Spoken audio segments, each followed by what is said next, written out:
Muzaffarnagar seat पर संजीव बालियान को हराने वाले एसपी सांसद हरेंद्र मलिक का कहना है कि मुजफ्फरनगर सीट पर बीजेपी की हार भीतरघात की वजह से नहीं बल्कि समाजवादी पार्टी की नीतियों की वजह से हुई है। तो मैं आपसे सवाल यही पूछ रहा हूं कि आपने बाजी पलट कैसे दी मुजफ्फरनगर? देखिए, लोगों ने अखिलेश यादव जी की नीतियों को स्वीकार किया और उनके 12 से 17 तक के कार्यकाल को देख करके वोट किया। पार्लियामेंट का इलेक्शन कैंडिडेट का नहीं, पार्टी का इलेक्शन होता है। लोग इनके जुमलों से परेशान थे, इनके जुल्म जातियों से परेशान थे। हम पे विश्वास किया कि हम बेईमाना नहीं होने देंगे। यद्यपि इन्होंने किया बहुत, तथापि हम लोग सफल रहे कि ज़्यादा नहीं कर पाए और नतीजा हमारे पक्ष में हो गया। ये सही है कि चौधरी चरण सिंह को भारत रत्न दिया गया, पर यह भी सही है कि चौधरी चरण सिंह को भारत रत्न देने से भारत रत्न का सम्मान बढ़ा है। चौधरी चरण सिंह तो पहले ही किसान देवता है, उनको किसान मसीहा कहा जाता है। वो इससे भारत रत्न से बड़ा रत्न है और उन्हें किसी रत्न की आवश्यकता नहीं थी।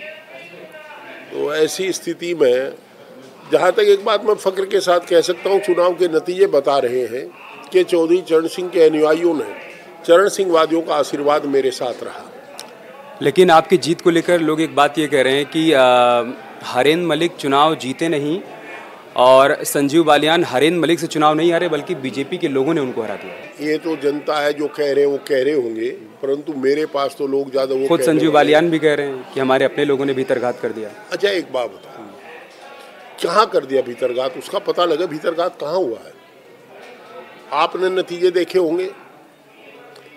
चरथावल में मैं चुनाव जीता, वहाँ हमारा बेटा एमएलए है और वहाँ हम 13,826 या 27 वोट से चुनाव जीते।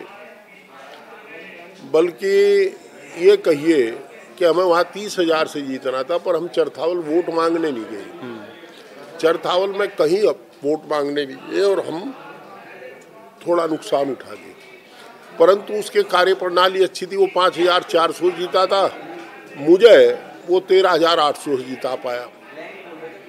आगे आइए बुढ़ाना, लोकदल के जो नेता विधानमंडल दल के आदरणीय राज्यपाल बालियान जी, वो चुनाव जीते 28,000 से, मैं वहाँ जीता 18,000 से। वो 10,000 का मार्जिन कम हुआ। फिर आइए खतौली। खतौली में हमारा जनरल इलेक्शन में 20-22 हज़ार से हारे थे, मैं हारा 3,400 से। शहर की सीट जहां हम 18-20 हज़ार से हारे थे पार्लियामेंट असेंबली, वहाँ कुल 801 वोट का अंतर रहा। शहरी सीट पर 801 वोट भाजपा को ज़्यादा मिले हैं बेमुकाबले मेरे, और वो इसलिए कि पुलिस ने मुस्लिम मोहल्लों में लाठी बजा करके वोटिंग रोका। वोट परसेंटेज कम हुआ, हमारे समर्थक को उत्पीड़ित किया गया। खुद मेरी गाड़ी रोक के 1 घंटा मुझे डिटेन रखा, आधा घंटा डिटेन रखा। उस पीक टाइम पे डीएम एसपी वहाँ जाकर खड़े हो गए जहाँ ना तो पोलिंग स्टेशन था, कुछ नहीं था, जाकर खड़े हो गए ताकि मुस्लिम वोट डालने न जा पावे, टेरर बना रहे। तो ऐसी स्थिति में भी 801 का अंतर रहा। रही सरधना, सरधने का हमें दुख है। सरधने में हम लोग कुल 47 वोट से जीत पाए। और इधर हाल ही में हरिद्वार में पुलिस और टूरिस्ट के बीच विवाद हो गया था, जिसका वीडियो वायरल हुआ और जिसके बाद हरिद्वार पुलिस पर कई सवाल उठे और एक बार फिर टूरिस्ट पुलिस की मौजूदगी हो, ये जरूरत जताई जाने लगी है।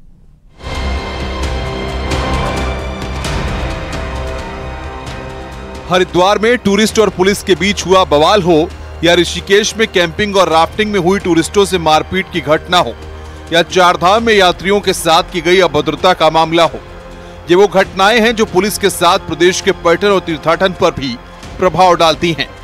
लेकिन इन घटनाओं से सबक लेते हुए अब पुलिस अधिकारियों को भी प्रदेश में पर्यटन पुलिस की कमी महसूस होने लगी है, जिसके लिए चारधाम यात्रा से पहले ही एक प्रस्ताव शासन को भेजा गया था।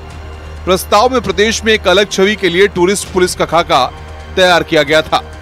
बिल्कुल इस तरह से होना चाहिए। तो प्रस्ताव हमारा यहाँ भी विचाराधीन है अभी, जैसे केरल इत्यादि क्षेत्रों में, स्पेशली जहाँ टूरिस्ट बहुत ज़्यादा है वहाँ पर पर्यटक पुलिस का प्राविधान है। तो हमारे उत्तराखंड में भी होना चाहिए। इस संबंध में आप मुख्यालय स्तर में मंथन भी किया गया, तो इसका प्रस्ताव बना के, क्योंकि देर सवेर हमें आवश्यकता पड़ेगी।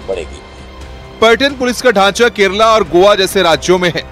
यहाँ किसी भी टूरिस्ट की समस्याओं को दूर करने के लिए और सही से गाइड करने के लिए टूरिस्ट पुलिस अलग से मौजूद रहती है। वहीं प्रदेश के होटल इंडस्ट्री से जुड़े लोग भी मानते हैं कि टूरिस्ट पुलिस का इस प्रदेश में होना बेहद जरूरी है, जिससे पुलिस और पर्यटन के बीच होने वाली घटनाओं में रोक लग सके।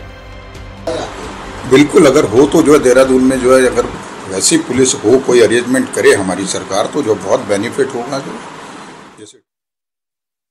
आप देख रहे हैं न्यूज़ 18 उत्तर प्रदेश उत्तराखंड।